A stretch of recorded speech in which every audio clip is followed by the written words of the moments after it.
നമസ്കാരം, ഞാൻ പ്രദീപ് മുഖത്തല. പരീക്ഷയുടെ കൺഫർമേഷൻ ഡേറ്റുകളൊക്കെ വന്നു എന്നറിഞ്ഞു. ഒരുവിധം എല്ലാവരും ഇനി വാശിയോടുകൂടിയുള്ള പഠിത്തമായിരിക്കും. ഉടൻ തന്നെ പരീക്ഷകൾ വരാൻ പോകുന്നു. നല്ലൊരു റിവിഷൻ പാക്കേജ് ആയിട്ട് കൊണ്ടുപോവുക. ഒത്തിരി നല്ല അവസരങ്ങളാണ് നിങ്ങളുടെ മുമ്പിലേക്ക് വരുന്നത്. അത് തീർച്ചയായിട്ടും പ്രയോജനപ്പെടുത്തണം. ഇനി പൂർണ്ണമായും ഡെഡിക്കേറ്റ് ചെയ്യുക. വേറെ ഒന്നും നോക്കണ്ട. പ്രാക്ടീസ് ചെയ്യുക, മോക്ക് ടെസ്റ്റുകൾ ചെയ്യുക, കറക്റ്റ് ടോപ്പിക്ക് വൈസ് വെച്ച് തീർക്കുക. പ്രധാനപ്പെട്ട ഭാഗങ്ങളെല്ലാം കവർ ചെയ്തു എന്ന് ഉറപ്പ് വരുത്തണം. പ്രധാനപ്പെട്ട എന്ന് പറഞ്ഞാൽ എല്ലാം വാരി വലിച്ച് പഠിക്കണമെന്നില്ല. ഏറ്റവും കൂടുതൽ ചോദിക്കുന്ന ഇപ്പോൾ ഒരു 10 ഡിഗ്രി ലെവൽ ചോദ്യ പേപ്പർ എടുത്ത് വെച്ച് നോക്കുമ്പോൾ ഇന്ന ഭാഗങ്ങളെല്ലാം കവർ ചെയ്തു എന്ന് ഉറപ്പ് വരുത്തണം. ഈ ഭാഗത്തിന്റെ പ്രധാനപ്പെട്ട ഭാഗങ്ങളെല്ലാം പഠിച്ചു എന്ന് ഉറപ്പ് വരുത്തുകയാണെങ്കിൽ തീർച്ചയായിട്ടും അതിൽ റിവിഷൻ നടത്തിക്കൊണ്ടിരുന്നാൽ മതി. റിവിഷൻ എന്ന് പറഞ്ഞാൽ വായന മാത്രമല്ല, മോക്ക് ടെസ്റ്റുകൾ ചെയ്യണം. പ്രീവിയസ് ക്വസ്റ്റ്യൻ പേപ്പറിൽ തിരിഞ്ഞു പോവാതിരിക്കാൻ പ്രാക്ടീസ് ചെയ്യണം. അത് OMR ഷീറ്റിൽ തന്നെ പ്രാക്ടീസ് ചെയ്യും. പിന്നെ ഈ 25ലെയും 26ലെയും കറണ്ട് അഫേഴ്സുകൾ മാക്സിമം 26ലെ നല്ലോണം നോക്കുക, 25 ബാക്കിൽ നിന്ന് പഠിക്കുക. ഡിസംബർ, നവംബർ, ഒക്ടോബർ എന്ന് പറഞ്ഞ് ഓരോ മാസ ബേസ് വെച്ച് കറണ്ട് അഫേഴ്സ് പഠിക്കുക. സെറ്റ് ആവുന്ന ധൈര്യമായിട്ട് ആത്മവിശ്വാസത്തോടെ പോവുക. വേറെ ഒന്നും വലിയ കോമ്പറ്റീഷൻ ആണ് എന്നും പറഞ്ഞ് ചിന്തിച്ചുകൊണ്ടിരുന്നാൽ നിങ്ങൾക്ക് ജോലി വേണ്ടേ? അങ്ങനെ ചിന്തിക്കാതെ പരീക്ഷയ്ക്ക് ഞാനും അയച്ചിട്ടുണ്ട്, ഞാനും എഴുതുന്നു. എന്നാൽ കഴിയുന്നതെല്ലാം ഞാൻ മാക്സിമം പഠിക്കുകയും ചെയ്യും. പരീക്ഷയുടെ തലേന്ന് വരെ മാക്സിമം ടോപ്പിക് അനുസരിച്ച് പഠിക്കുകയും ചെയ്യുന്നൊരു മനസ്സിലൊരു വിശ്വാസം വെച്ച് മുന്നോട്ട് പോകുക. ധൈര്യമായിട്ടിരിക്കുക കേട്ടോ. ഓക്കെ, എല്ലാവിധ പ്രാർത്ഥനകളും. ഇന്ന് ഞാൻ നല്ലൊരു റിവിഷൻ സെക്ഷനുമായിട്ടാണ് നിങ്ങളുടെ മുമ്പിലേക്ക് വന്നത്. അപ്പോൾ ഇന്നത്തെ 5 ടോപ്പിക്കിലേക്ക് കിടക്കാം. അതിനു മുമ്പ് പഴയതൊക്കെ ഒന്ന് റിവിഷൻ നടത്തി നോക്കട്ടെ. പഴയതൊക്കെ നോക്കാം. കേരളത്തിലെ നവോത്ഥാന സംഘടനകൾ സ്ഥാപകർ അവർ വർഷം ചിലപ്പം ചേരുംപടി ചേർക്കാൻ നിങ്ങൾക്ക് ഉറപ്പായിട്ട് വരുന്നതാണ്. നമുക്കൊന്ന് ഓർത്ത് നോക്കാം. വൈകുണ്ഠ സ്വാമികളുടെ സമത്വ സമാജം ഏത് വർഷം? 1836 അല്ലെ? അപ്പൊ സമത്വ സമാജം സ്ഥാപിച്ചത് വൈകുണ്ഠ സ്വാമികൾ 1836. SNDP ശ്രീനാരായണ ഗുരു 1903 അപ്പൊ SNDP വന്നത് 1903 ആരാ സ്ഥാപിച്ചത്? ശ്രീനാരായണ ഗുരു. അടുത്തതോ സാധുജന പരിപാലന സംഘം 1907 അയ്യങ്കാളി. സാധുജന പരിപാലന സംഘം 1907 ആരായിരുന്നു? അയ്യങ്കാളിയാണ്. അടുത്തത് ഏതാ ഇമ്പോർട്ടന്റ് പറയുന്നത്? അരേ സമാജം 1907 തന്നെ പണ്ഡിറ്റ് കറുപ്പൻ. അരേ സമാജം 1907 പണ്ഡിറ്റ് കറുപ്പൻ. പിന്നെ യോഗക്ഷേമ സഭ 1908 VT ഭട്ടതിരിപ്പാടാണ് അല്ലെ? ദേശമംഗലം ശങ്കരൻ നമ്പൂതിരിപ്പാടും ചിലപ്പോൾ ഓപ്ഷനിൽ വരാം. അപ്പൊ യോഗക്ഷേമ സഭ 1908 VT ഭട്ടതിരിപ്പാട്. പ്രത്യക്ഷ രക്ഷാ ദൈവ സഭ 1909 പൊയ്കയിൽ യോഹന്നാൻ അഥവാ കുമാരഗുരുദേവനാണ് പ്രത്യക്ഷ രക്ഷാ ദൈവ സഭ വരുന്നത് അല്ലെ? കല്യാണദായിനി സഭ ആരുടെയാ? കല്യാണദായിനി സഭ 1912 നമ്മുടെ പണ്ഡിറ്റ് കറുപ്പന്റെ ആയിരുന്നു അല്ലെ? 1914 NSS സ്ഥാപിക്കുന്നത് മന്നത്ത് പത്മനാഭൻ. സഹോദര സംഘം സ്ഥാപിച്ചത് 1917 സഹോദരൻ അയ്യപ്പൻ. അദ്ദേഹത്തിന്റെ സഹോദര സംഘമുണ്ട്, മിശ്രഭോജനമുണ്ട്, നമ്മുടെ വിദ്യാപോഷിണി. സഹോദര സംഘം, മിശ്രഭോജനം, വിദ്യാപോഷിണി ഇതൊക്കെ ആരുടെ സംഘടനയാണ്? സഹോദരൻ അയ്യപ്പന്റെ സംഘടനയാണ്. വാഗ്ഭടാനന്ദന്റെ സംഘടനയാ ആത്മവിദ്യാ സംഘം. അത് 1917 തന്നെ. അപ്പൊ സഹോദര സംഘവും മിശ്രഭോജനവും 17 തന്നെ. വാഗ്ഭടാനന്ദന്റെ ആത്മവിദ്യാ സംഘം ഏത് വർഷം? 1917. അടുത്ത 18 ആനന്ദ മഹാസഭ. ബ്രഹ്മാനന്ദ ശിവയോഗിയുടെ ആനന്ദ മഹാസഭ 18 അല്ലെ? ജാതിനാശിനി സഭ ആരുടെയാണെന്നറിയാമോ? 1933 നമ്മുടെ ആനന്ദ തീർത്ഥൻ. ജാതിനാശിനി സഭ 1933 ആരുടെയായിരുന്നു? ആനന്ദ തീർത്ഥന്റെ ആയിരുന്നു. ആ ഒരു ഭാഗമാണ് പ്രധാനമായിട്ടും ആവർത്തിച്ച് കണ്ടിട്ടുള്ളത്. അപ്പം നവോത്ഥാന സംഘടനകൾ അതെല്ലാം ഒന്ന് ഓർത്തു വെച്ചിരിക്കുക. ഇനി പിന്നെ പരീക്ഷയ്ക്ക് ഏറ്റവും കൂടുതൽ ചോദിക്കാൻ സാധ്യതയുള്ളത് ഒന്ന് നവോത്ഥാന സംഘടനകൾ, ചുരങ്ങൾ പരീക്ഷയ്ക്ക് ചോദിക്കാം. ഇരുമ്പുരുക്ക് നിർമ്മാണശാലകൾ, ആണവ നിലയങ്ങൾ, ദേശീയ ജലപാതകൾ, അതൊക്കെ പരീക്ഷയ്ക്ക് ജോഗ്രഫിയും ബന്ധപ്പെട്ട് കണക്റ്റഡ് ചോദിക്കാം. ഇരുമ്പുരുക്ക് നിർമ്മാണശാലയിൽ ഇന്ത്യയിലെ ഏറ്റവും വലിയ ഇരുമ്പുരുക്ക് നിർമ്മാണശാല 1964 ബൊക്കാറോ ഇരുമ്പുരുക്ക് നിർമ്മാണശാലയാണ്. ബൊക്കാറോ ജാർഖണ്ഡിലാണ്, റഷ്യയുടെ സഹായത്തോടെ. പൊതുമേഖലയിൽ ലാഭകരമായി പ്രവർത്തിക്കുന്ന ഏറ്റവും വലിയ ഇരുമ്പുരുക്ക് നിർമ്മാണശാല എന്ന് ചോദിച്ചാൽ ഫിലായി പറഞ്ഞാൽ മതി. ഫിലായി 1959 ഛത്തീസ്ഗഡിൽ റഷ്യയുടെ സഹായത്തോടെ. റൂർക്കേല ഇരുമ്പുരുക്ക് നിർമ്മാണശാല ഒഡീഷയിലാണ്, ജർമ്മനിയുടെ സഹായത്തോടെയാണ് വരുന്നത്. ദുർഗാപൂർ ഇരുമ്പുരുക്ക് നിർമ്മാണശാല അത് നമ്മുടെ പശ്ചിമ ബംഗാളിൽ ബ്രിട്ടന്റെ സഹായത്തോടെയാണ് വരുന്നത്. അപ്പം റൂർക്കേല വരുന്നത് ഒഡീഷയിൽ ജർമ്മനിയുടെ സഹായത്തോടെ, ദുർഗാപൂർ വരുന്നത് പശ്ചിമ ബംഗാളിൽ ബ്രിട്ടന്റെ സഹായത്തോടെ, ഫിലായി വരുന്നത് ഛത്തീസ്ഗഡില് റഷ്യയുടെ സഹായത്തോടെ, ബൊക്കാറോ വരുന്നത് ജാർഖണ്ഡില് റഷ്യയുടെ സഹായത്തോടെ. ഏറ്റവും വലിയ ഇരുമ്പുരുക്ക് നിർമ്മാണശാല ഏതാന്ന് ചോദിച്ചാൽ ഏതാ? ബൊക്കാറോയാ പറയുന്നത്. അതുപോലെ ദക്ഷിണേന്ത്യയിലെ ഏറ്റവും വലിയ ഇരുമ്പുരുക്ക് നിർമ്മാണശാല ഏതെന്ന് ചോദിച്ചാൽ വിശ്വേശ്വരയ്യ അയൺ ആൻഡ് സ്റ്റീൽ കമ്പനിയാണ് പറയേണ്ടത്. ദക്ഷിണേന്ത്യയിലെ ഏറ്റവും വലിയ ഇരുമ്പുരുക്ക് നിർമ്മാണശാല ഏതാണ്? Visvesvaraya iron and steel company. അത് കർണാടകയിലാണ്. ഇന്ത്യയിലെ ഏറ്റവും കൂടുതൽ കാപ്പി ഉൽപ്പാദിപ്പിക്കുന്ന സംസ്ഥാനം. ഇന്ത്യയിൽ ഏറ്റവും കൂടുതൽ കാപ്പി ഉൽപ്പാദിപ്പിക്കുന്നതും സ്വർണം ഏറ്റവും കൂടുതൽ, ആന ഏറ്റവും കൂടുതൽ, കുരുമുളക് ഏറ്റവും കൂടുതൽ, ചോളം ഏറ്റവും കൂടുതൽ. അപ്പൊ സ്വർണം, ആന, കാപ്പി, കുരുമുളക് ഇതെല്ലാം ഏറ്റവും കൂടുതൽ എവിടെയെന്ന് ചോദിച്ചാൽ നിങ്ങൾ പറയേണ്ടത് കർണാടകയാണ്. നമ്മുടെ തമിഴ്നാടും കർണാടകയുമായി അതിർത്തി പങ്കിടുന്ന കേരളത്തിൽ ഒരേ ഒരു താലൂക്കാണ് സുൽത്താൻ ബത്തേരി. തമിഴ്നാടും കർണാടകയുമായി അതിർത്തി പങ്കിടുന്ന കേരളത്തിലെ ഒരേ ഒരു താലൂക്ക് ഏതെന്ന് ചോദിച്ചാൽ സുൽത്താൻ ബത്തേരിയാണ്. പഞ്ചായത്ത് ചോദിച്ചാൽ നൂൽപ്പുഴ പഞ്ചായത്ത് പറയണം. തമിഴ്നാടും കർണാടകയും തമ്മിൽ അതിർത്തി പങ്കിടുന്ന പഞ്ചായത്ത് ചോദിച്ചാൽ ഏതാണ്? അത് നൂൽപ്പുഴ പഞ്ചായത്ത്. ഇനി ഗ്രാമം എന്ന് ചോദിക്കുകയാണെങ്കിൽ മുത്തങ്ങയാണ് പറയണ്ടേ. അപ്പം രണ്ട് സംസ്ഥാനങ്ങളുമായി അതിർത്തി പങ്കിടുന്ന കേരളത്തിലെ ഗ്രാമം ഏതെന്ന് ചോദിച്ചാൽ ഏതാണ്? മുത്തങ്ങ. വയനാട് ജില്ലയിലാണ് മുത്തങ്ങ സ്ഥിതി ചെയ്യുന്നത്. ഈ വയനാട്ടിലെ എടക്കൽ ഗുഹ ഒരു പരീക്ഷയ്ക്ക് ചോദിച്ച് എടക്കൽ ഗുഹ ഏത് ശിലായുഗത്തിന്റെ സ്മാരകമാണെന്ന്. ഏത് ശിലായുഗം? പുരാതനമാണോ, മധ്യമാണോ, നവീനമാണോ എന്ന്. എടക്കൽ ഗുഹ നവീന ശിലായുഗമാണ്. പഠിച്ചു വെച്ചിരിക്കണേ. അപ്പൊ എടക്കൽ ഗുഹ നവീന ശിലായുഗം. എടക്കൽ ഗുഹ കണ്ടെത്തിയത് ഫ്രെഡ് ഫോസറ്റ് എന്ന് പറയുന്ന ആളാണ്. ഫ്രെഡ് ഫോസറ്റ് ബ്രഹ്മഗിരി കുന്നുകളിലെ അമ്പുകുത്തി മലയിലാണ് എടക്കൽ ഗുഹ സ്ഥിതി ചെയ്യുന്നത്. ബ്രഹ്മഗിരി കുന്നുകളിലെ അമ്പുകുത്തി മലയിലാണ് ആര് സ്ഥിതി ചെയ്യുന്നത്? നമ്മുടെ എടക്കൽ ഗുഹ സ്ഥിതി ചെയ്യുന്നത് അല്ലെ. കണ്ടെത്തിയത് ആരാണ്? Fred faucet. ഏത് ശിലായുഗവുമായി ബന്ധപ്പെടുന്നു?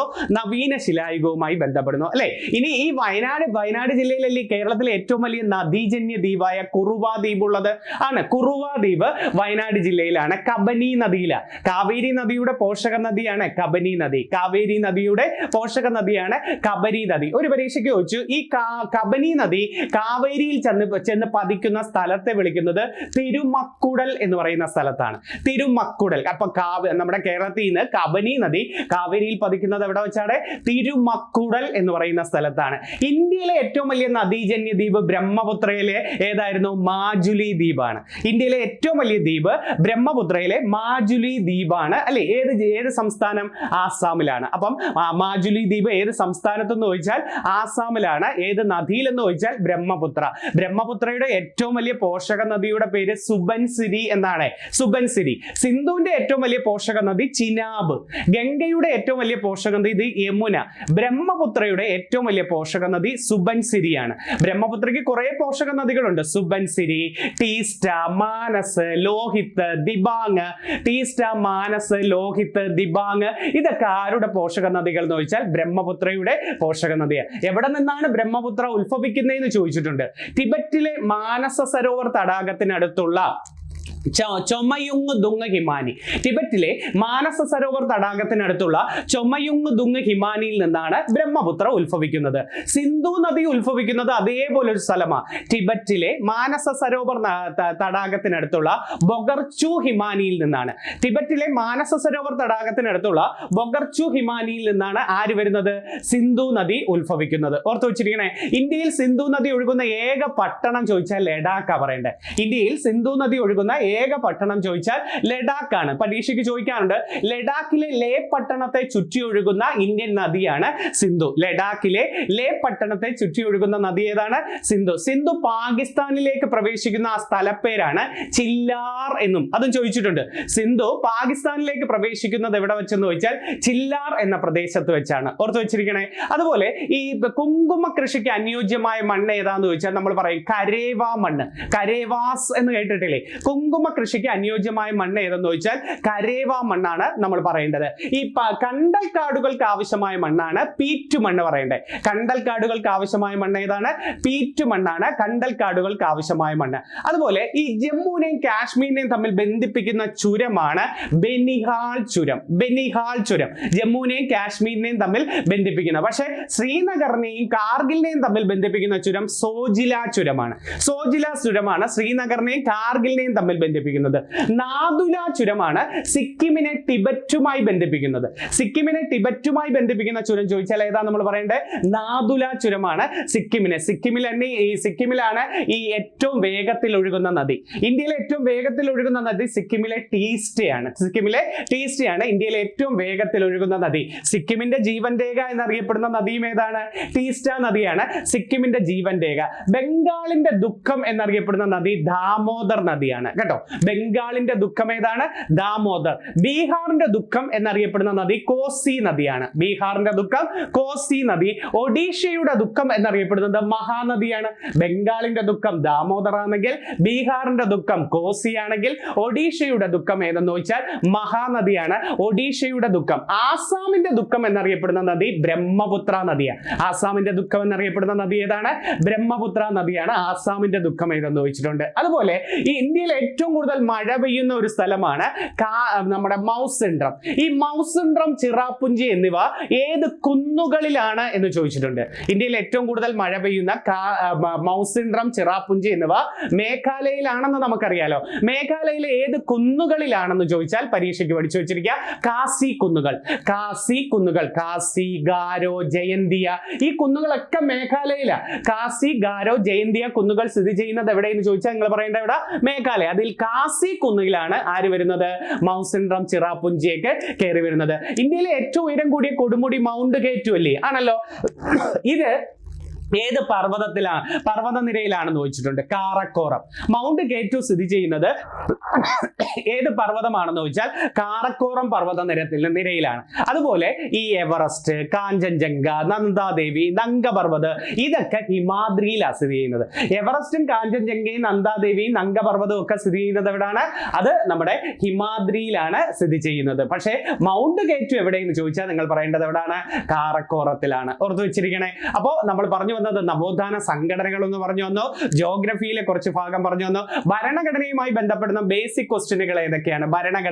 ഭരണഘടനയുടെ 2ാം ഭാഗത്താണ് പൗരത്വം, 3ാം ഭാഗത്താണ് മൗലികാവകാശം, 4ാം ഭാഗത്താണ് നിർദ്ദേശക തത്വങ്ങൾ, 4A മൗലിക കർത്തവ്യങ്ങൾ, 5ലാണ് പാർലമെന്റ്. 5ൽ ഏതായിരുന്നത്? പാർലമെന്റ് ആണ് 5ൽ എന്ന് പറയുന്നത് അല്ലെ. അപ്പൊ 3ാം ഭാഗത്ത് ഏതാണ്? മൗലിക അവകാശങ്ങൾ. 3ാം ഭാഗത്താണ് മൗലിക അവകാശങ്ങൾ. അമേരിക്കയിൽ നിന്നല്ലേ കടമെടുത്തത്? പൗരത്വം കടമെടുത്തതോ ബ്രിട്ടനിൽ നിന്ന്? പൗരത്വം ബ്രിട്ടനിൽ നിന്നാണെങ്കിൽ മൗലിക അവകാശങ്ങൾ അമേരിക്കയിൽ നിന്നാണെങ്കിൽ നിർദ്ദേശക തത്വങ്ങൾ കടമെടുത്തത് അയർലൻഡിലാണ്. മൗലിക കർത്തവ്യങ്ങൾ കടമെടുത്തത് റഷ്യയിൽ നിന്നാണ് അല്ലെ. റഷ്യയിൽ നിന്നല്ലേ ഇവിടെ പഞ്ചവത്സര പദ്ധതി കടമെടുത്തത്. പഞ്ചവത്സര പദ്ധതിയും ആസൂത്രണവും മൗലിക കർത്തവ്യങ്ങളും, പഞ്ചവത്സര പദ്ധതിയും ആസൂത്രണവും മൗലിക കർത്തവ്യങ്ങളൊക്കെ കടമെടുത്തത് എവിടെ നിന്നാ? റഷ്യയിൽ നിന്നാണ്. നമ്മൾ ഈ കാനഡയിൽ നിന്ന് കടമെടുത്തതാ യൂണിയൻ ലിസ്റ്റ്, സ്റ്റേറ്റ് ലിസ്റ്റ്, അവശിഷ്ടാധികാരം, ഫെഡറൽ രാഷ്ട്രം. യൂണിയൻ ലിസ്റ്റ്, സ്റ്റേറ്റ് ലിസ്റ്റ്, അവശിഷ്ടാധികാരം, ഫെഡറൽ രാഷ്ട്രം ഇതൊക്കെ ഇന്ത്യ കടമെടുത്തത് എവിടെ നിന്നാണ്? കാനഡയിൽ നിന്ന്. കൺകറന്റ് ലിസ്റ്റ് കടമെടുത്തത് ഓസ്ട്രേലിയയിൽ നിന്ന്. കൺകറന്റ് ലിസ്റ്റ് കടമെടുത്തത് എവിടെ നിന്നാണ്? ഓസ്ട്രേലിയയിൽ നിന്ന്. അപ്പൊ പൗരത്വത്തെ കുറിച്ച് പ്രതിപാദിക്കുന്ന ആർട്ടിക്കിള് ചോദിക്കാം. ഭാഗം ചോദിച്ചാൽ 2, മൗലിക അവകാശം 3, നിർദ്ദേശക തത്വം 4, മൗലിക കർത്തവ്യങ്ങൾ ഏതാണ്? 4A. റഷ്യയിൽ നിന്നാണ്. പഞ്ചവത്സര പദ്ധതികൾ റഷ്യയിൽ നിന്നാണ്. എന്നാ പഞ്ചവത്സര പദ്ധതി ആരംഭിച്ചത്? 1951 ഏപ്രിൽ 1-നാണ് പഞ്ചവത്സര പദ്ധതി. ഇതിന് അന്തിമ അനുമതി നൽകുന്നത് ആരാ? NDC അല്ലെ, ദേശീയ വികസന സമിതി എന്നായിരുന്നു. 52-ൽ വന്ന NDC ആണ് അന്തിമ അനുമതി നൽകുന്നത് അല്ലെ. NDC ഇതൊരു ഉപദേശക സമിതിയാണ്. അപ്പൊ ആസൂത്രണ കമ്മീഷനും പഞ്ചവത്സര NDCയും ഭരണഘടനാ സ്ഥാപനമാണോ? അല്ല, ഇതൊരു അഡ്വൈസറി ബോഡിയാണ് അല്ലെ. അപ്പൊ ആസൂത്രണ കമ്മീഷൻ പഞ്ചവത്സര പദ്ധതികൾക്ക് കരട് രൂപം നൽകുന്നതും അന്തിമ അനുമതി നൽകുന്നത് NDC ആണ്. എന്നാ ആസൂത്രണ കമ്മീഷൻ വന്നത്? 1950 മാർച്ച് 15-ന്. 1950 മാർച്ച് 15-നാണ് ആസൂത്രണ കമ്മീഷൻ വരുന്നത്. ആദ്യത്തെ അധ്യക്ഷൻ പ്രധാനമന്ത്രിയായ ജവഹർലാൽ നെഹ്റു ആണ്. ആദ്യ ഉപാധ്യക്ഷൻ ഗുൽസാരിലാൽ നന്ദ അല്ലെ. ആസൂത്രണ കമ്മീഷന്റെ ആദ്യത്തെ അധ്യക്ഷൻ ആരാണ്? അധ്യക്ഷൻ ആരെന്ന് ചോദിച്ചാൽ ജവഹർലാൽ നെഹ്റുവും ആദ്യ ഉപാധ്യക്ഷൻ ആരെന്ന് ചോദിച്ചാൽ ഗുൽസാരിലാൽ നന്ദ. എന്നാ വന്നത്? 50 മാർച്ച് 15-നാണ് ആസൂത്രണ കമ്മീഷൻ വന്നത്. 50 ജനുവരി 25-ന് വന്നത് ഏതാ? തെരഞ്ഞെടുപ്പ് കമ്മീഷൻ അല്ലെ. 50 ജനുവരി 25-ന് വന്നത് ഏതാണ്? തെരഞ്ഞെടുപ്പ് കമ്മീഷൻ. 50 ജനുവരി 28-നല്ലേ സുപ്രീം കോടതി വരുന്നത്? ആണ്. ഇന്ത്യയിൽ സുപ്രീം കോടതി നിലവിൽ വന്നത് എന്നാണ്? 50 ജനുവരി 28-നാണ്. അപ്പൊ 50 ജനുവരി 25 തെരഞ്ഞെടുപ്പ് കമ്മീഷനെ കുറിച്ച് പ്രതിപാദിക്കുന്ന ആർട്ടിക്കിൾ 324 അല്ലേ? ആണ്. 324 തെരഞ്ഞെടുപ്പ് കമ്മീഷനെ കുറിച്ച് പ്രതിപാദിക്കുന്ന ആർട്ടിക്കിൾ. നിർവാചൻ സദൻ അല്ലെ. തെരഞ്ഞെടുപ്പ് കമ്മീഷനെ കുറിച്ച് തെരഞ്ഞെടുപ്പ് കമ്മീഷന്റെ ആസ്ഥാനത്തിന് പറയുന്ന പേരെന്താണ്? നിർവാചൻ സദൻ എന്നതാണ്. യോജനാ ഭവനാണ് ആസൂത്രണ കമ്മീഷന്റെ ആസ്ഥാനത്തിന് പറയുന്ന പേര് അല്ലെ. പട്ടികജാതി പട്ടികവർഗ കമ്മീഷന്റെ ആസ്ഥാനത്തിന് പറയുന്ന പേര് ലോക് നായക് ഭവൻ എന്നാണ്. പട്ടികജാതി പട്ടികവർഗ കമ്മീഷന്റെ ആസ്ഥാനത്തിന് പറയുന്ന പേരെന്താണ്? ലോക് നായക് ഭവൻ അല്ലെ. ഇപ്പൊ ലോകം 338 ആണ് പട്ടികജാതി കമ്മീഷനെ കുറിച്ചും 338A ആണ് പട്ടികവർഗ കമ്മീഷനെ കുറിച്ച് പറയുന്നത്. പിന്നോക്ക വിഭാഗ കമ്മീഷനാണ് 338B പറയേണ്ടത് അല്ലെ. അപ്പം 338 പട്ടികജാതി, 338A ഏതാണ്? പട്ടികവർഗ കമ്മീഷനാണ് 338A എന്ന് പറയുന്നത്. ലോക് നായക് ഭവനാണ് പട്ടികജാതി പട്ടികവർഗ കമ്മീഷന്റെ ആസ്ഥാനത്തിന് പറയുന്നത്. സത്യാർത്ഥ ഭവനാണ് വിജിലൻസ് കമ്മീഷന്റെ ആസ്ഥാനത്തിന് പറയുന്ന പേര്. വിജിലൻസ് കമ്മീഷൻ 1964 വിജിലൻസ് കമ്മീഷൻ വരുന്നത്. വിജിലൻസ് കമ്മീഷൻ വരുന്നത് 1964 സത്യാർത്ഥ ഭവനാണ് വിജിലൻസ് കമ്മീഷന്റെ ആസ്ഥാനത്തിന് പറയുന്നത്. മനുഷ്യാവകാശ കമ്മീഷന്റെ ആസ്ഥാനത്തിന് പറയുന്ന പേര് നമ്മൾ പറയേണ്ടത് മാനവ് അധികാർ ഭവൻ അഥവാ സർദാർ പട്ടേൽ ഭവൻ. മാനവ അധികാർ ഭവൻ അഥവാ സർദാർ പട്ടേൽ ഭവനാണ് മനുഷ്യാവകാശ കമ്മീഷന്റെ ആസ്ഥാനത്തിന് പറയുന്നത്. വനിതാ കമ്മീഷന്റെ ആസ്ഥാനത്തിന് പറയുന്ന പേര് നിർഭയ ഭവൻ എന്നാണ്. വനിതാ കമ്മീഷന്റെ ആസ്ഥാനത്തിന് പറയുന്ന പേര് നിർഭയ ഭവൻ. നമ്മുടെ ആസ്ഥാനങ്ങൾ എങ്ങനെയാണ്? നമുക്ക് തിരിച്ചു വരാം, നമ്മുടെ ടോപ്പിക്കിലേക്ക് പോവാം. നമ്മുടെ ടോപ്പിക്കിൽ ഇന്ന് ഞാൻ കൊണ്ടുവന്നിരുന്ന 5 ടോപ്പിക്കുകൾ നോക്കേ. മണി ബില്ല്, മലയാളത്തിലെ ആദ്യ കൃതികൾ, മുമ്പ് ഞാൻ ഇതൊന്ന് പറഞ്ഞു എന്നാലും ഒന്നും കൂടെ റിവിഷൻ. ഇന്ത്യയിലെ പ്രധാന ചുരങ്ങൾ, സ്വാതന്ത്ര്യ സമര ജാഥകൾ, ലോക സമ്മേളന വേദികൾ, ഇതൊക്കെയാണ് ഇന്ന് കൊണ്ടുവന്നിരിക്കുന്നത്. വെരി വെരി ഇമ്പോർട്ടന്റ് ടോപ്പിക്കാണ് മണി ബില്ല്. പരീക്ഷയ്ക്ക് ഏറ്റവും കൂടുതൽ ആവർത്തിക്കുന്നതും സ്റ്റേറ്റ്മെന്റ് ചോദ്യങ്ങൾ വരുന്ന ഒരു പോർഷൻ ആണ്. ഒരുവിധം മെയിൻ പരീക്ഷയ്ക്ക് ചോദിച്ച എല്ലാ പോയിന്റും ഞാൻ ഉൾപ്പെടുത്തിയിട്ടുണ്ട്. മണി ബില്ല് കുറിച്ച് പ്രതിപാദിക്കുന്ന ആർട്ടിക്കിൾ ചോദിച്ചാൽ 110 ആണ്. മണി ബില്ല് എത്രയാണ്? 110 ആണ് മണി ബില്ല് എന്ന് ചോദിച്ചാൽ. ഭരണഘടനയുടെ ഭാഗം എത്രയല്ലേ വരുത്തുള്ളൂ? 5. കാരണം പാർലമെന്റ് എന്ന് പറയുന്ന 5 ആണല്ലോ, അതിനടുത്താണല്ലോ മണി ബില്ല് അവതരിപ്പിക്കുന്നത്, ലോകസഭയിലല്ലേ. അപ്പൊ ഭാഗം 5ലാണ്. എവിടെയാണ് മണി ബില്ല് അവതരിപ്പിക്കുന്നത്? ലോകസഭയിൽ മാത്രമേ മണി ബില്ലിനെ അവതരിപ്പിക്കാൻ പറ്റുള്ളൂ. ഒരു മണി ബില്ല് രാജ്യസഭയിൽ അവതരിപ്പിക്കാൻ പാടില്ല എന്ന് പ്രതിപാദിക്കുന്ന ആർട്ടിക്കിൾ 109 1 മണി ബില്ല് രാജ്യസഭയിൽ അവതരിപ്പിക്കാൻ പാടില്ല എന്ന് പറയുന്നത്. 109 1. ഒരു മണി ബില്ല് ലോകസഭയിൽ അവതരിപ്പിക്കാൻ രാഷ്ട്രപതിയുടെ മുൻകൂർ അനുമതി വേണം. ഈ വരി തെറ്റിപ്പോരുത്, മുൻകൂർ അനുമതി വേണം. ഒരു മണി ബില്ല് ലോകസഭയിൽ അവതരിപ്പിക്കാൻ രാഷ്ട്രപതിയുടെ മുൻകൂർ അനുമതി മേടിച്ചിട്ട് ലോകസഭാ സ്പീക്കറിന് അത് ചെയ്യാൻ പറ്റുള്ളൂ. അതുപോലെ മണി ബില്ല് രാഷ്ട്രപതിക്ക് അനുമതി നൽകാം, അല്ലെങ്കിൽ പിടിച്ചു വെക്കാം, തിരിച്ചയക്കാൻ കഴിയില്ല. ഇത് ശ്രദ്ധിച്ചോണേ. പോക്കറ്റ് വീറ്റോയിൽ ഒന്നുകിൽ അനുമതി നൽകാം, അല്ലെങ്കിൽ പിടിച്ചു വെക്കാം, തിരിച്ചയക്കാൻ കഴിയില്ല. അതായത് സസ്പെൻസീവ് വീറ്റോ എന്തിൽ വരത്തില്ല? മണി ബില്ലിൽ രാഷ്ട്രപതിക്ക് പ്രയോഗിക്കാൻ കഴിയില്ല. ഇതൊക്കെ ചോദിക്കുക. സസ്പെൻസീവ് വീറ്റോ മണി ബില്ലിൽ രാഷ്ട്രപതിക്ക് പ്രയോഗിക്കാൻ പറ്റില്ല. പ്രസിഡന്റിന്റെ അനുമതിയോടെ കേന്ദ്ര ധനകാര്യമന്ത്രിയാണ് എന്ത് അവതരിപ്പിക്കേണ്ടത്? ലോകസഭയിൽ മണി ബില്ല് അവതരിപ്പിക്കേണ്ടത്. അപ്പൊ ലോകസഭയിൽ മണി ബില്ല് അവതരിപ്പിക്കുന്നത് ആര് എന്ന് ചോദിച്ചാൽ പ്രസിഡന്റ് അനുമതി കൊടുത്തു കഴിഞ്ഞാൽ ആരവതരിപ്പിക്കണം? ധനകാര്യമന്ത്രി ആയിരിക്കണം അവതരിപ്പിക്കേണ്ടത്. ഒരു ബില്ല് മണി ബില്ലാണോ അല്ലയോ എന്ന് തീരുമാനിക്കേണ്ടത് ലോകസഭാ സ്പീക്കറാണ്. അതിനെക്കുറിച്ച് പ്രതിപാദിക്കുന്ന ആർട്ടിക്കിൾ 110 3 നമ്മൾ ഓർത്തു വെച്ചിരിക്കുക. ഇതും ചോദിച്ചിട്ടുണ്ട് പരീക്ഷയ്ക്ക്. ഒരു ബില്ല് മണി ബില്ലാണോ അല്ലയോ എന്ന് തീരുമാനിക്കുന്നത് ആരാണ്? ലോകസഭാ സ്പീക്കറാണ്. ഇതിനെക്കുറിച്ച് പ്രതിപാദിക്കുന്ന ആർട്ടിക്കിൾ എത്രയാണ്? 110 3 മണി ബില്ലിനെ കുറിച്ച് തീരുമാനിക്കുന്ന ആർട്ടിക്കിൾ ചോദിച്ചാൽ. അടുത്ത നല്ലൊരു പോയിന്റ്. ഓക്കെ, ഒരു ബില്ല് മണി ബില്ലാണോ അല്ലയോ എന്ന് ലോകസഭാ സ്പീക്കർ സാക്ഷ്യപ്പെടുത്തിയാൽ രാഷ്ട്രപതിക്കോ കോടതിക്കോ മറ്റാർക്കും അത് ചോദ്യം ചെയ്യാൻ കഴിയില്ല. ഈ പോയിന്റ് തെറ്റരുത്. രാഷ്ട്രപതിക്കും അവിടെ അംഗീകരിച്ച് കഴിഞ്ഞാൽ പിന്നെ ആർക്കും അത് ചോദ്യം ചെയ്യാൻ പാടില്ല. ലോകസഭ പാസ്സാക്കിയതിനു ശേഷം രാജ്യസഭയുടെ നിർദ്ദേശങ്ങൾക്ക് വേണമെങ്കിൽ കൈമാറാം. രാജ്യസഭ ധനബില്ലിനെ അംഗീകരിക്കുകയും ഒന്നുകിൽ മാറ്റങ്ങൾ നിർദ്ദേശിക്കുകയും ചെയ്യാം. ഭേദഗതി വരുത്താനോ നിരാകരിക്കാനോ ആർക്ക് പറ്റില്ല? രാജ്യസഭയ്ക്ക് പറ്റില്ല. അപ്പൊ ഓർത്തു വെച്ചിരിക്കുക, ഒന്നുകിൽ അംഗീകരിക്കാൻ വേണമെങ്കിൽ നിങ്ങൾക്ക് നിർദ്ദേശം വെക്കാം, അല്ലാതെ നിങ്ങൾക്ക് എന്തോ ചെയ്യാൻ പറ്റില്ല? ഭേദഗതി വരുത്താനോ നിരാകരിക്കാനോ രാജ്യസഭയ്ക്ക് പറ്റില്ല. മണി ബില്ല് ലഭിച്ച് 14 ദിവസങ്ങൾക്കകം നിർദ്ദേശങ്ങൾ രാജ്യസഭയ്ക്ക് നൽകണം. ഇല്ലെങ്കിൽ, ഇതുവരെ രാജ്യസഭ ഇങ്ങനെ തിരിച്ചു കിട്ടിയിട്ടില്ലെങ്കിൽ ഈ ദിവസത്തിനുള്ളിൽ ബില്ല് ലോകസഭയിൽ തിരിച്ചയക്കേണ്ടതാണ്. ലോകസഭയ്ക്ക് രാജ്യസഭയുടെ നിർദ്ദേശങ്ങൾ സ്വീകരിക്കുകയോ തള്ളിക്കളയോ ചെയ്യാവുന്നതാണ്. 14 ദിവസങ്ങൾക്കകം രാജ്യസഭ തിരിച്ചു നൽകിയില്ലെങ്കിൽ 14 ദിവസം തീരുന്ന അന്ന് മുതൽ ഇരു സഭകളും പാസ്സാക്കിയതായിട്ട് പരിഗണിക്കാം. അപ്പൊ രാജ്യസഭ 14 ദിവസം കഴിഞ്ഞും തിരിച്ചു കൊടുത്തിട്ടില്ലെങ്കിലും എന്താണ്?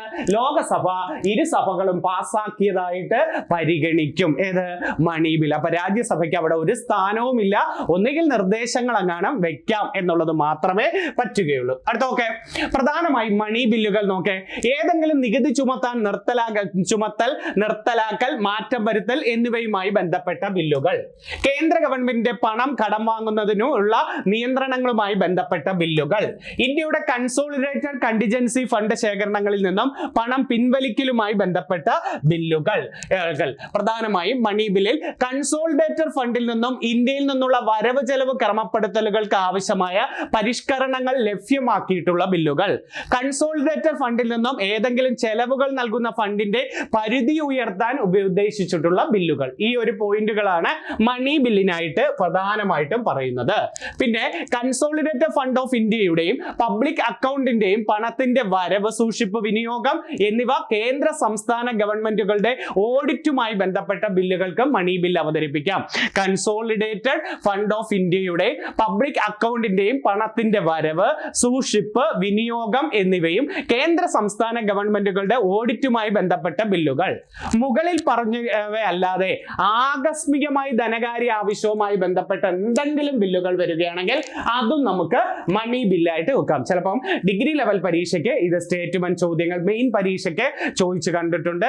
അതുകൊണ്ട് ഒന്ന് വായിച്ചിട്ട് കയറുക കേട്ടോ. മണി ബില്ലുമായി ബന്ധപ്പെട്ട പ്രധാനപ്പെട്ട പോയിന്റുകൾ ഇത്രയുമായിരുന്നു നമ്മള്. ഓക്കെ, അത് ശ്രദ്ധിച്ചങ്ങ് പഠിച്ചു വെക്കണേ. അപ്പൊ 110 ഭരണഘടനയുടെ ഭാഗം 5, ബാക്കിയെല്ലാം നിങ്ങൾക്ക് പോയിന്റുകളായിട്ട് തന്നെ എഴുതി വെച്ചിട്ടുണ്ട്. ഇനി ഓക്കെ, മലയാളത്തിലെ ആദ്യത്തെ കൃതികൾ നോക്കാം. ഇത് മുമ്പ് ഞാൻ ഒരിക്കൽ റിവിഷൻ നടത്തി തന്നിട്ടുണ്ട്, നമുക്കൊന്ന് നോക്കാം.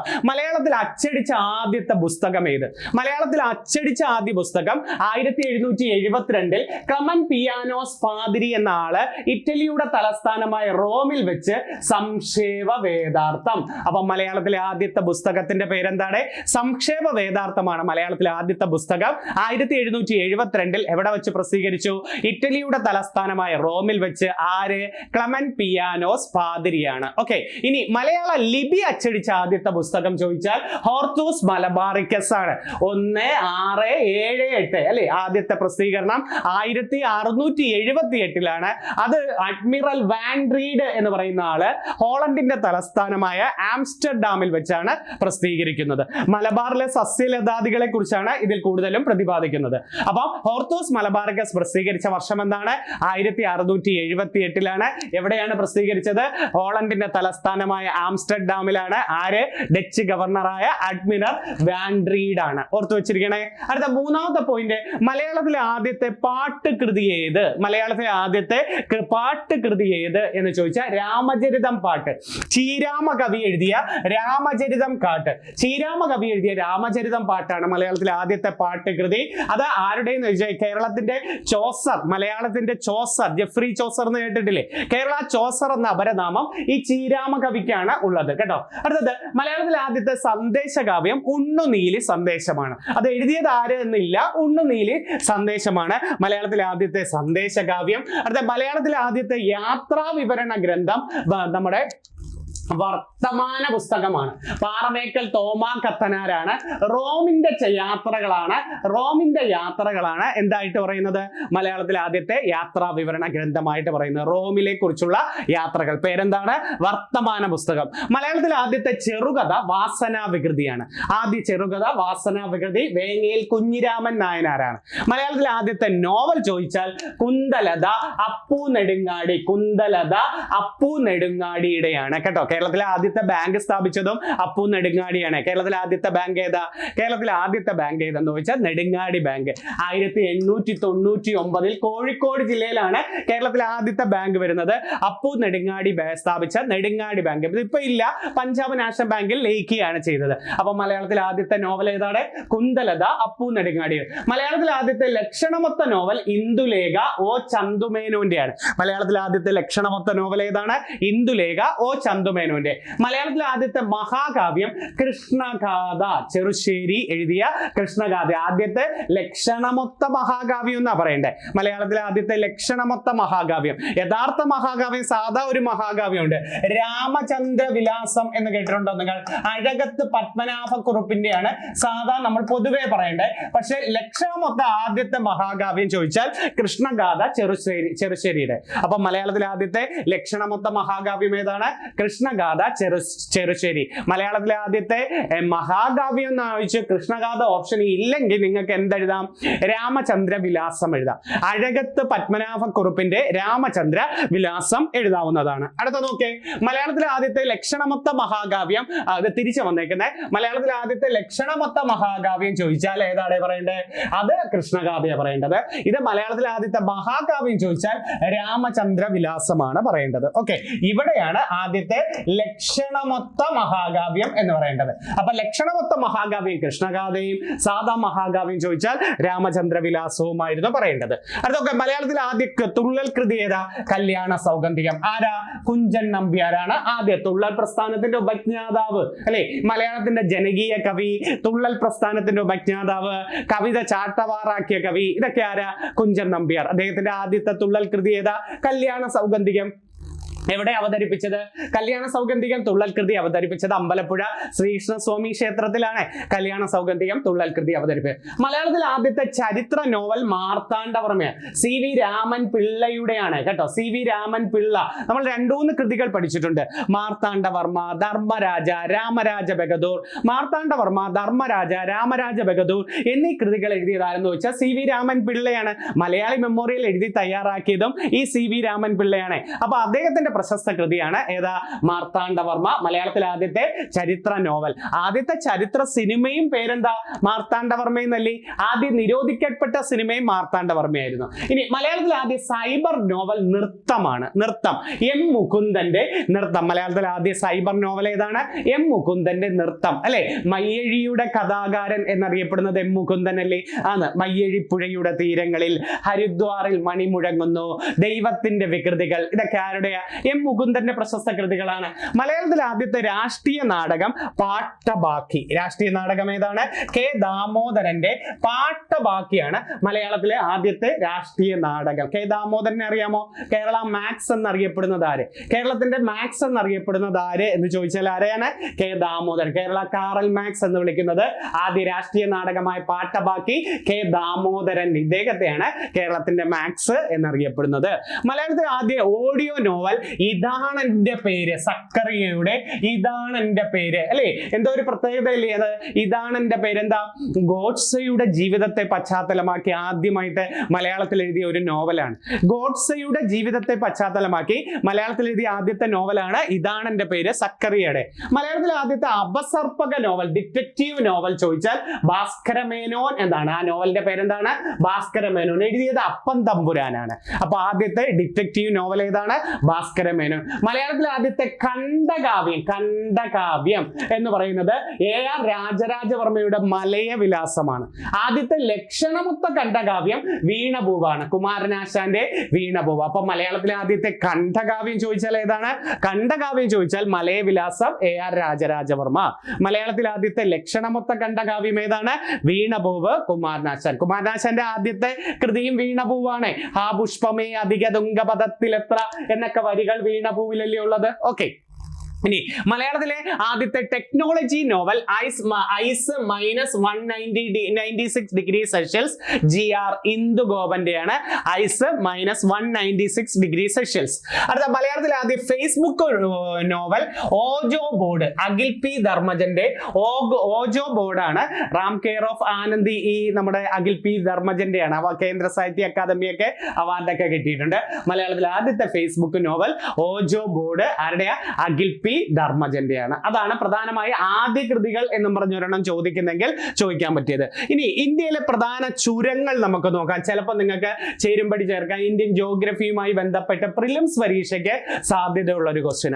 ഇന്ത്യയിലെ പ്രധാനപ്പെട്ട ഒരു ചുരമാണ് ഷിപ്കില ചുരം. സ്റ്റേറ്റ് പഠിച്ചു വെച്ചിട്ടാണ് ഹിമാചൽ പ്രദേശ്. ഹിമാചൽ പ്രദേശിനെ ടിബറ്റുമായി ബന്ധിപ്പിക്കുന്ന ചുരമാണ് ഷിപ്കില ചുരം. അപ്പൊ ഹിമാചൽ പ്രദേശിനെ ടിബറ്റുമായി ബന്ധിപ്പിക്കുന്നതാണ്. ഞാൻ 3 ടിബറ്റ് ഉണ്ട്. ഉത്തരാഖണ്ഡിനെ ടിബറ്റുമായി ബന്ധിപ്പിക്കുന്നു, അരുണാചൽ പ്രദേശിനെ ടിബറ്റുമായി ബന്ധിപ്പിക്കുന്നു. അത് മൂന്നും നോക്കേ. ഹിമാചലിനെ ടിബറ്റുമായി ബന്ധിപ്പിക്കുന്ന ആള് ഷിപ്കില ചുരം. ഉത്തരാഖണ്ഡിനെ ടിബറ്റുമായി ബന്ധിപ്പിക്കുന്നത് ലിപ്പ് ലേക്ക് ചുരം. ഉത്തരാഖണ്ഡിനെ ടിബറ്റുമായി ബന്ധിപ്പിക്കുന്നത് ലിപ്പ് ലേക്ക് ചുരം. അരുണാചൽ പ്രദേശിനെ ടിബറ്റിലെ ലാസയുമായി ബന്ധിപ്പിക്കുന്ന ചുരം ബോണ്ടില ചുരം. അപ്പം ഹിമാചൽ പ്രദേശിനെ ടിബറ്റുമായി ബന്ധിപ്പിക്കുന്നത് ഏതാണ്? അതാണ് ഷിപ്കില ചുരം. ഉത്തരാഖണ്ഡിനെ ടിബറ്റുമായി ബന്ധിപ്പിക്കുന്നത് ലിപ്പ് ലേക്ക് ചുരം. അരുണാചൽ പ്രദേശിനെ ടിബറ്റുമായി ബന്ധിപ്പിക്കുന്നത് ബോണ്ടില ചുരം. ഓക്കെ, അടുത്ത ബെനിഹാൽ ചുരം. നേരത്തെ ഞാൻ പറഞ്ഞു ജമ്മുവിനെ കാശ്മീരുമായി ബന്ധിപ്പിക്കുന്ന ചുരമാണ് ബെനിഹാൽ ചുരം എന്ന് പറയുന്നത് കേട്ടോ. ജമ്മുവിനെ കാശ്മീർ അല്ലെങ്കിൽ കാശ്മീർ ശ്രീനഗർ എന്നൊക്കെ ചോദിച്ചാലും ജമ്മുവിനെ കാശ്മീരുമായി ബന്ധിപ്പിക്കുന്നതാണ്. ഇത് ജമ്മു കാശ്മീരിലാണ് സ്ഥിതി ചെയ്യുന്നത്. സോജില ചുരം ശ്രീനഗറിനെ കാർഗിലുമായി ബന്ധിപ്പിക്കുന്നത് സോജില ചുരം. ശ്രീനഗറിനെ അപ്പൊ ബെനിഹാൽ ചുരം എന്താ? ജമ്മു ടു കാശ്മീർ. സോജിലാലോ കാശ്മീർ ടു ശ്രീനഗർ, അല്ലെങ്കിൽ കാശ്മീർ അല്ല, ശ്രീനഗർ ടു കാർഗിൽ. ശ്രീനഗർ ടു കാർഗിൽ ആണ് സോജില ചുരം. നാദുല ചുരം നിങ്ങൾ കേട്ടിട്ടുണ്ട്. സിൽക്ക് പാത എന്ന അപരനാമമുള്ള ചുരം ഏതാ? നാദുല ചുരം. അത് സിക്കിമിനെ ടിബറ്റുമായി ബന്ധിപ്പിക്കുന്നത് നാദുല ചുരം. ജലപ്പില ചുരം സിക്കിമിലെ ലാസയുമായി ബന്ധിപ്പിക്കുന്നത് ജലപ്പില ചുരം. ബാരാലാച്ച ചുരം ഹിമാചൽ പ്രദേശിലാണ്. ഹിമാചൽ പ്രദേശിനെ ലഡാക്കുമായി ഇത് ചോദിച്ചിട്ടുണ്ട് ഇപ്പം. ബാരാലാച്ച ചുരം ഹിമാചൽ പ്രദേശിനെ ലഡാക്കുമായി ബന്ധിപ്പിക്കുന്ന ചുരം ബാരാലാച്ച ചുരം. ദിഹാങ് ചുരം അരുണാചൽ പ്രദേശിനെ മ്യാൻമാറിലെ മാൻഡലയുമായി ബന്ധിപ്പിക്കുന്നതാണ് ദിഹാങ് ചുരം എന്ന് പറയുന്നത്. അരുണാചൽ പ്രദേശിലെ മ്യാൻമാറുമായി ബന്ധിപ്പിക്കുന്നത്. ദിഫു ചുരം അതും ഇതുപോലെ തന്നെ അരുണാചൽ പ്രദേശിലെ മ്യാൻമാറുമായി ബന്ധിപ്പിക്കുന്നതാണ് ദിഫു ചുരം. റോങ്താങ് ചുരം പലപ്പോഴും പലരും സ്റ്റാറ്റസ് ഒക്കെ ഇടുക, ഹണിമൂൺ ഒക്കെ പോകുമ്പോൾ ഈ റോങ്താങ് ചുരത്തിലോട്ട് കയറുന്ന സ്റ്റാറ്റസ് ഒക്കെ ഞാൻ കണ്ടിട്ടുണ്ട്. റോങ്താങ് ചുരം ലാഹോൾ ടു സിപ്തി താഴ്വര, ഹിമാചൽ പ്രദേശിലെ സ്ഥലങ്ങളാണ്. ലാഹുൽ ടു സിപ്തി താഴ്വരകളെ തമ്മിൽ ബന്ധിപ്പിക്കുന്നത് റോങ്താങ് ചുരം. ദപ്സ ചുരം ഹിമാചൽ പ്രദേശിൽ തന്നെ കുളു സിപ്തി താഴ്വരകളെ തമ്മിൽ ബന്ധിപ്പിക്കുന്നത് ദപ്സ ചുരം. ബോർക്കട്ട്, ഇനി മഹാരാഷ്ട്രയിലെ ഒരു 3 ചുരങ്ങൾ നോക്കേ. ബോർക്കട്ട് ചുരം മഹാരാഷ്ട്രയിലെ പൂനെ മുംബൈയുമായി ബന്ധിപ്പിക്കുന്നത് ബോർക്കട്ട് ചുരം, പൂനെ മുംബൈയുമായി. ഇനി താൽക്കട്ട് ചുരം നോക്കേ. നാസിക്കിനെ മുംബൈയുമായി ബന്ധിപ്പിക്കുന്നത് താൽക്കട്ട് ചുരം.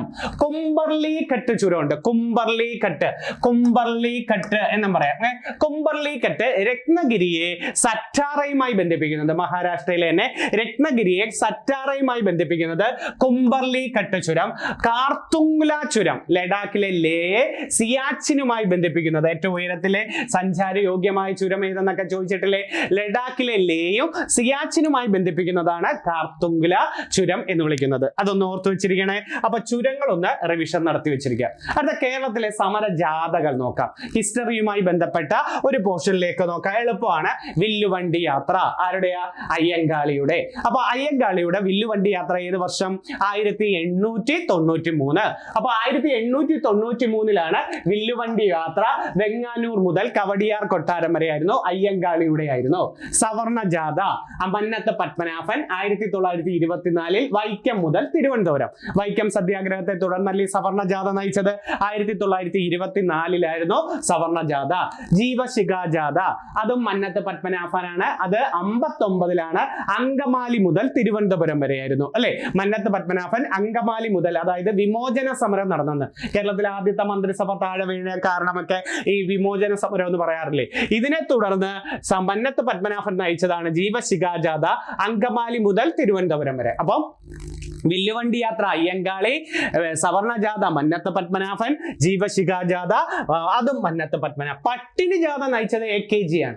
1936 കണ്ണൂർ മുതൽ മദ്രാസ് വരെ പട്ടിണി ജാഥ. യാചന യാത്ര നടത്തിയത് VT ഭട്ടത്തിരിപ്പാടാണ്. 1931 തൃശൂർ മുതൽ ചന്ദ്രഗിരി പുഴ വരെയാണ്. പട്ടിണി ജാഥ 36 യാചന യാത്ര ഏത് വർഷം? 31. രാജധാനി മാർച്ച് നടത്തിയത് അക്കമ്മ ചെറിയാൻ. 1938 തമ്പാനൂർ മുതൽ കവടിയാർ മുല്ലപ്പെരിയാർ കൊട്ടാരം വരെയായിരുന്നു. രാജധാനി മാർച്ച് നമ്മുടെ തിരുവിതാംകൂർ സ്റ്റേറ്റ് കോൺഗ്രസ് രൂപീകരിച്ചത് 38 തന്നെയാണ്. അതിനെ തുടർന്നാണ് രാജധാനി മാർച്ച്. ആരാ നടത്തിയത് രാജധാനി മാർച്ച്? അക്കമ്മ ചെറിയാൻ 38. സാമൂഹ്യ പരിഷ്കരണ ജാഥ 68 VT ഭട്ടതിരിപ്പാട് വേങ്ങാട് മുതൽ ചെമ്പഴന്തി വരെയാണ് സാമൂഹ്യ പരിഷ്കരണ ജാഥ. 68 അത് വരുന്നത്. പാലിയം സത്യാഗ്രഹത്തെ തുടർന്ന് എന്നാ പാലിയം സത്യാഗ്രഹം 1947 അല്ലെ? എറണാകുളം ജില്ലയിലാണ് പാലിയം സത്യാഗ്രഹം. എറണാകുളം ജില്ലയിൽ പാലിയം സത്യാഗ്രഹം നടന്നു. C കേശവനായിരുന്നു നേതാവ്. ഇതിനെ തുടർന്ന് ഒരു സൗഹൃദ ജാഥ നയിച്ച ആള് KK കൗസല്യാണ്. KK കൗസല്യ. ഇനി ബോധവൽക്കരണ ജാഥ നയിച്ച വനിത പാർവതി നെന്മേനി മംഗലം. ബോധവൽക്കരണ ജാഥ. ഉപ്പ് സത്യാഗ്രഹത്തെ തുടർന്ന് പാലക്കാട് നിന്ന് പയ്യന്നൂരിലേക്ക് ഒരു ജാഥ കൊണ്ടുവന്ന ആള് TR കൃഷ്ണസ്വാമി അയ്യർ. 3 ഉപ്പ് സത്യാഗ്രഹ ജാഥയുണ്ട്. കണ്ണൂർ ഉപ്പ് സത്യാഗ്രഹ ജാഥ നയിച്ചത് KK എളപ്പൻ. കോഴിക്കോട് ഉപ്പ് സത്യാഗ്രഹ ജാഥ നയിച്ചത് മുഹമ്മദ് അബ്ദുൾ റഹ്മാൻ. പാലക്കാട് ഉപ്പ് സത്യാഗ്രഹ ജാഥ നയിച്ചത് TR കൃഷ്ണസ്വാമി അയ്യറാണ്. മലബാർ ജാഥ എന്ന് പറഞ്ഞൊരു ജാഥയുണ്ട്. അത് നമ്മുടെ AKG ആണ് മലബാർ ജാഥ നയിച്ചത്. ഓക്കെ, അടുത്തത് ലോക സമ്മേളന വേദികൾ. ഇപ്പോഴത്തെ കുറച്ച് കാര്യങ്ങൾ എഴുതിയുള്ളൂ. അടുത്തതിൽ കുറച്ച് കറണ്ട് അഫയേഴ്സ് കൂട്ടി എഴുതാം.